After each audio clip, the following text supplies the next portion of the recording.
Nada de esto de lo que estamos hablando será posible sin una garantía de relevo generacional. Más de 300 agricultores jóvenes de toda Europa se han reunido esta semana en Valencia. Aquí han compartido cómo ven el futuro del campo y qué necesitan para que la agricultura sea una profesión viable. En este foro internacional se han presentado algunos de los casos de éxito del cooperativismo español, como Cereales Teruel y su ciclo integrado, agrícola, ganadero y de transformación. Mi cereal, que lo transformamos en pienso, viene a nuestras granjas, fertilizamos con los estiércoles y en la misma provincia de Teruel se hace el despiece y se lonchea, etcétera. Lo que hacemos es que yo, en vez de vender un grano de cebada, estoy vendiendo una loncha de jamón denominación de origen de Teruel con el valor añadido que tiene eso. La cooperativa, que nos soluciona los problemas de comercialización y de llegar al mercado. Estamos vendiendo ahora mismo nuestro jamón, nuestros productos de cerdo, pues Japón, incluso en Alemania, que es el sitio del cerdo, ¿no? Pues allí estamos vendiendo nuestros productos. En Valencia se han reunido jóvenes de toda la Unión Europea vinculados con la producción y el cooperativismo. Es el primer foro para intercambiar conocimiento y diseñar la agricultura del futuro.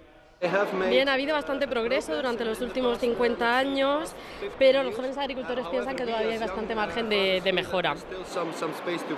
Tan solo el 8% de los agricultores tiene menos de 40 años. También los consejos rectores de las cooperativas reflejan esa realidad.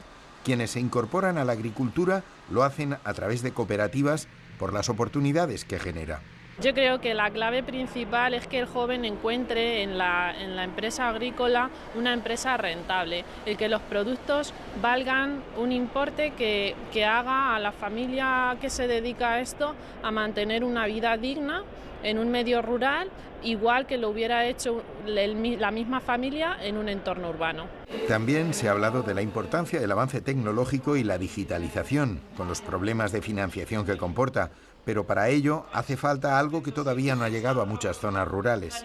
Y parece una tontería, pero no tener un buen internet, que existen muchos sitios que aún no tenemos un buen internet, pues es un problema para esto. Al final lo que nos hace es que nos coarta en ciertas oportunidades que en otros sectores, en otros sitios, en otros territorios sí que tienen.